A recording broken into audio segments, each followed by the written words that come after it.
Assalamualaikum warahmatullahi wabarakatuh. Perkenalkan, nama saya Arma Fianingsi dari Prodi PIAUD semester 5 YIN Samarinda. Bisa kita ketahui bahwa desain eksterior adalah mencangkup semua unsur yang ada di luar bangunan, yaitu bisa berupa dari di depan ada pagar, ada pintu masuk pagar, lalu ada atap, ada dinding, ada cat dinding, ada jendela, ada ventilasi, ada pintu, lalu ada taman bermain. Nah, semua itu merupakan desain eksterior dari sebuah bangunan, terutama yang ada pada bangunan di suatu lembaga PAUD atau TK. Nah, bisa dilihat yang pertama di sini adalah pagar. Lalu di sini juga terdapat batas-batasan pagar. Ini adalah pintu pagarnya. Nah, pastikan juga di pintu pagar ini terdapat tulisan yang menandakan identitas dari TK tersebut. Lalu setelah itu, pastikan juga pagarnya itu aman oleh anak-anak. Dia bahannya tidak terlalu berat juga. Jadinya aman untuk anak-anak. Nah, setelah masuk kita bisa lihat di sini ada taman bermain. Bisa kita lihat di sini yaitu ada ayunan yang pertama, lalu kedua di sini ada jungkat-jungkit, lalu ada perosotan. Di sini ada lingkaran-lingkaran angka, gunanya yaitu untuk anak loncat sesuai dengan angkanya. Lalu di sini ada panjat-panjat, di sini ada perosotan lagi, dan di sini juga ada jungkat-jungkit. Semuanya itu taman bermain ini tergantung pada untuk mengembangkan aspek perkembangan anak. Contohnya di sini ada panjat-panjat. Di sini pastinya untuk melatih fisik dan motorik anak agar jari-jari dan lengan anak itu bisa berkembang lagi, bisa semakin kuat. Lalu di sini juga ada perosotan. Di sini juga dari semua permainan yang ada di taman bermain yaitu untuk melatih semua aspek perkembangan, yaitu bisa berupa kognitif, fisik motorik, lalu juga bisa sosial emosi dan bahasa. Karena dari taman bermain ini anak juga dapat bekerja sama dalam memainkannya.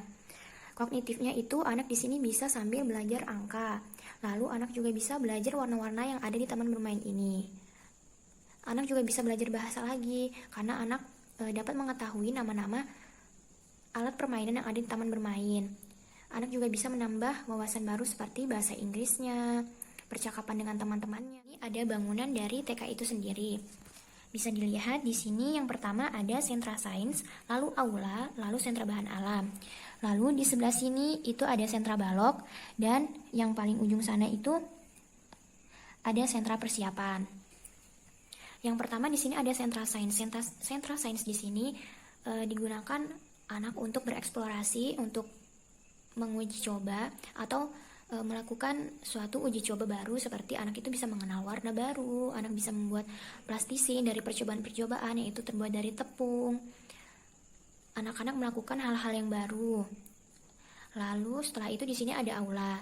Di aula sini tempat pertemuan antara murid dan guru-guru. Misalnya saat anak baris berbaris, atau saat ada acara besar tertentu, atau seperti bisa juga tempat latihan anak menari, latihan anak bermain musik, dan lain-lain. Lalu yang kedua di sini ada sentra bahan alam. Sentra bahan alam di sini merupakan sentra yang menggunakan alat-alat bahan alam, yaitu bisa seperti dedaunan, seperti botol plastik. Dari alat-alat tersebut anak-anak diajarkan untuk membuat suatu karya yang bisa digunakan.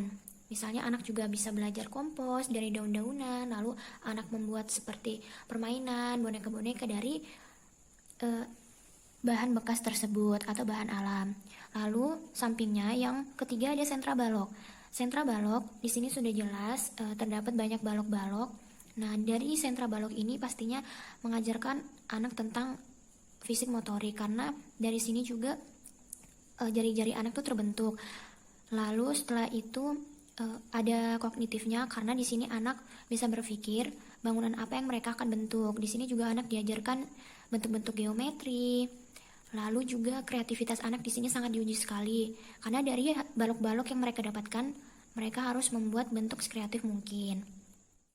Yang keempat di sini ada sentra persiapan. Sentra persiapan merupakan sentra yang sangat penting, atau bisa dibilang juga sentra inti dari semua sentra, karena di sentra ini anak itu diajarkan tentang kalistung, yaitu menghitung, membaca, dan menulis. Seperti yang bisa dilihat di sini, anak diajarkan menghitung, lalu di sini anak-anak coba menyusun antara gambar dan warna-warnanya. Nah, lalu bisa dilihat di depannya ini ada pintu dan juga jendela. Lanjut, berkenaan dengan dinding kelas atau dinding bangunan, itu disesuaikan dengan warna anak, yaitu warnanya juga tidak terlalu terang dan tidak terlalu gelap. Dia dominan seperti warna putih, warna kuning, yang kontrasnya itu tidak terlalu terang, supaya juga tidak dapat menyakiti mata anak atau fokus anak itu tidak teralihkan oleh dinding. Lalu setelah itu pintu dan jendela. Pintunya itu ketinggiannya itu dia tidak terlalu tinggi dari anak, seperti 1 meter di atas anak, karena kalau terlalu pendek juga dapat melukai anak kalau dia lewat. Dan perhatikan juga bahannya, jangan bahan yang berat. Dan lalu ada jendela dan ventilasi, itu juga sangat diperlukan karena itu merupakan tempat keluar masuknya cahaya dan juga udara yang sangat penting untuk kegiatan pembelajaran anak.